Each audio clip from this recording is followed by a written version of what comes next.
Hey guys, Henry here from Product Creation Formula. In this video, we're going to be talking about why PLR should be rebranded. But before we go ahead and do that, I just want to let you know, here at Product Creation Formula, we love to give you tips and tricks to be able to help you create your products quickly and easily. Along with that, we also do product reviews, as well as tips on how to make money online. So if that's the sort of thing that interests you, how about you smash that like button, as well as subscribe and hit the bell icon, so you can be notified whenever we upload more videos. Oh, and also stick around to the end because there's going to be a dad joke at the end. Alright guys, let's go check it out. There are some very, very good reasons as to why you want to rebrand your PLR content. The first big reason, and this is a really big one, is that if you have the same PLR as private label rights, that is, as everybody else on the internet, you don't stand out in the crowd.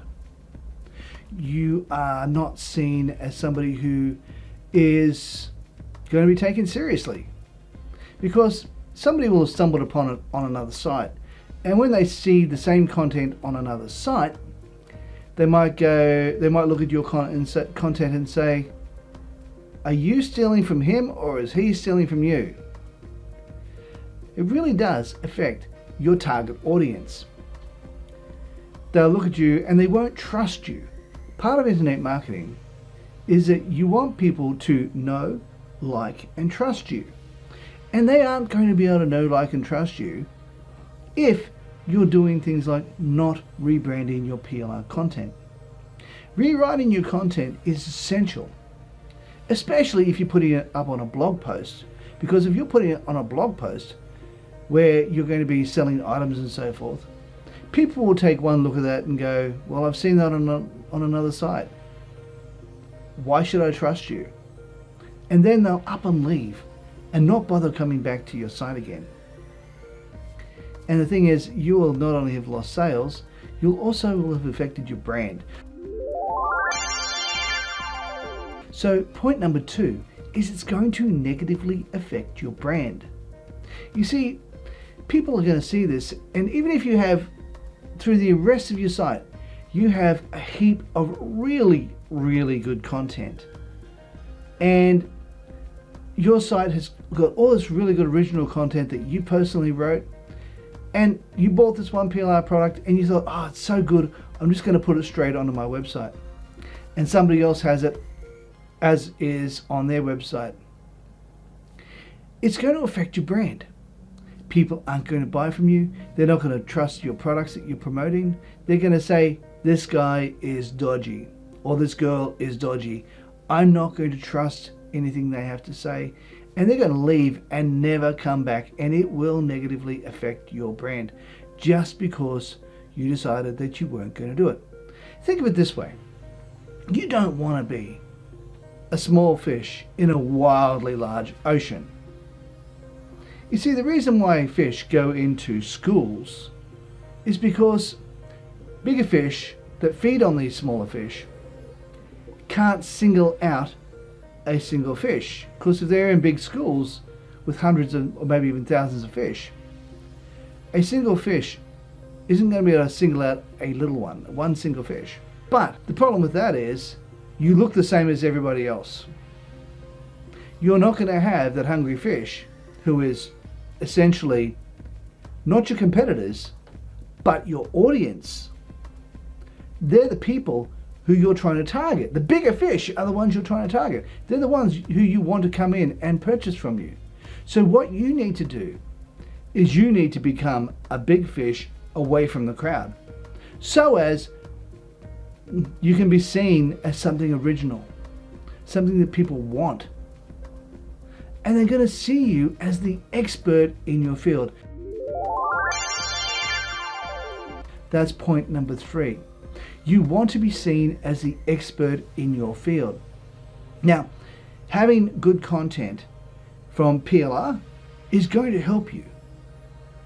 And having it changed to be something completely original is going to definitely help you, because they're going to see you as somebody who knows what they're talking about, somebody who has authority in their in that niche, and they're going to be paying more attention to what you have to say. It will positively affect your brand if you decide to change the content. So make sure you positively change your content. I know, like you have all these people on the internet who promise you great wealth and riches for practically no work. Unfortunately, that is breeding lazy internet marketers. Now, the biggest concern I have with all that is it causes people to look at PLR content and go, look, this is really good, better than what I can write, so I'm just going to throw that straight in. It causes you to become lazy. And that's not what you want. Because if you're the same as everybody else, as I said before, you're not going to stand out from the crowd. And really, you're just going to blend in with everybody else and all the other noise that's on the internet. And believe it or not, that's not what you want. You need to have what they call a unique selling proposition. Now, what that means is you need to be able to bring something that's different to everybody else. You need to make something so unique, so different, that people want to get their hands on it because it stands out from the crowd. You see, like at the end of my videos, I've decided to put jokes at the end of my videos because, well, I don't see many other people doing that, and I figure it's going to help me to stand out in the crowd.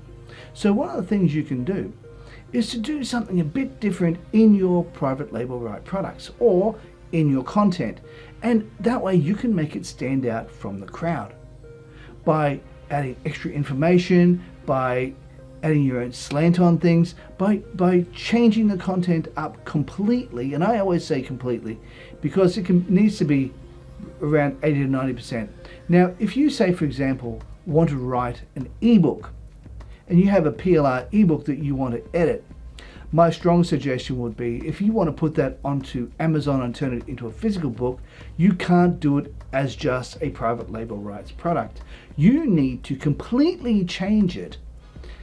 And I mean up to 90 to 100% of the content needs to be changed. The ebook cover needs to be changed. The title of the book needs to be changed. All the chapters need to be changed. The names of all the chapters need to be changed.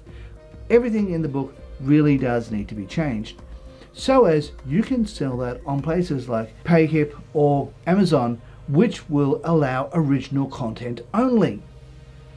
Now, you can also sell it as an ebook if you wish to, as well as a physical book, and that is going to help you no end because people, let's face it, you're not going to have your accounts banned. So that's a fourth reason why you really need to have it original, because if you go to turn it into things like a physical book or an ebook, then people will look at that and go, no, that's not original, and your accounts will be banned, and you don't want that. PayHip and also Amazon will both ban you if you use private label rights content, but if you change it enough, they're not going to know that it was originally private label rights, and you're not selling it as private label rights, you're selling it as personal use rights, which means it's just like any other book out there, but you are putting your slant on it, you are changing it up, you're putting your own cover on it, and you're making it more unique and more original. So therefore, by doing that, you stand out from the crowd, especially the PLR crowd. Think of a unique seller's proposition as something like this. You are sitting on your computer and you're browsing for a particular product. Now you'll come across several products that are similar, but as you're reading through and you're reading what the product is about, you decide to go for product B instead of product A, because product B has this and this and this, and that's something that you're after. But product A doesn't have all that, or at least they don't mention that they have it. So you go for product B. It might be more expensive, but it's something that you want to go for. So you need to make sure that your selling proposition is going to have showing features and benefits to people that they're going to want to have. So by making your content original, you can in fact add extra information that was not originally in the content. You can turn it into a video course where it might have come to you as a set of PLR articles, or it may have come to you as an ebook, you can turn this into a video course. And you can change it up. You can also make sure you do a bit more research on it, and you can add your own content into it as well. You can turn it into not only a PowerPoint course, but you can also turn it into a how-to course on your videos. So it's really important to be able to do that. And this way, people will take you more seriously, and they will see you as the expert in your field. Now, let's have a look at point number 5, pricing. Pricing your product doesn't always work if you want to downprice it. Now, what I mean by that is sometimes it's relevant to start off selling a product for, say, $7. And if you have affiliates who are selling your product, you can then give them 100% of the front end offer. Now, that might well be an ebook, or it might be a checklist, or it might be a bunch of other things, or it might be a whole bunch of things in that, and you might want to sell that for, say, $7. But your upsell would be the video course and anything else that goes with that video course. It might be the audio course as well. It might be video and audio, as well as including things like the PowerPoint slides that go with it. Whatever it is you're doing to upsell, you can then upsell that at a higher price, and that allows you to be able to get your money. Now, we were talking about pricing. You don't want to necessarily always undercut everybody else, because what happens is when you undercut everybody else, people look at that and go, what's wrong with that product? Why is he selling this so cheap? Or why is she selling this so cheap? It's not cool. And they'll go, why are they doing that? And they might actually choose to purchase a more expensive product, say $97 product, because they'll see it as having more value. And even though you might have more videos, they might see this other product and go, this one, even though they're charging $47 to $97, say they're charging $97, they'll look at this and go, wow, this one must have some amazing content in it, and therefore something I can really learn lots from, which will benefit me in the end. So they'll purchase the more expensive one. Other people, on the other hand, will look at that product and they'll go, you know what, I can't afford that. I want to go for the cheaper product, and they might go for the $27 product or the $7 product or whatever price you're doing it at. My suggestion is, if you have competition and you want to undercut your competition, just remember they can undercut you as well. So going too low is not necessarily the good thing you can do. My suggestion would be, look at the license, because sometimes a license will say you can sell this at the minimum of, say, $9.50. You don't want to, if it says minimum, sell at a minimum $9.50, you don't want to be selling it for $7. Or if it says sell it for $9.50, you can sell it for $9.50, or you can take it up to $12, $27, $17, whatever you want to sell it at. And the thing is, by doing that, you're not undercutting the value of the product you are selling, especially if you've turned it into a course and you put your heart and soul into creating that course. So really, don't undersell what you're trying to do. Keep the products lower if you need to, and especially if you're launching, you want to keep the product low to start off with, and then put the price of the product up once the launch has finished. Once the launch is finished, you put it at that price and you keep it there, unless of course you want to relaunch it later on and then you drop it back down again. But then you don't drop it down quite as far as your original launch. Say for example you have it at $7 in the original launch, you then put the price up to $12.50. What'll happen if you decide to relaunch it again, you drop it from $12.50 down to $9. And this way, you're not making it harder for the people who originally purchased the product, because if they see that again and go, but I bought that for $7 and you're marking that down to $6.50, I feel ripped off. I should have just waited until now. No, take it to a little bit above the original selling price, because that way you're not, your original customers still feel like they got a bargain. Okay, Joke time. An interviewer says to a job candidate, "Congratulations, you've been selected for the job."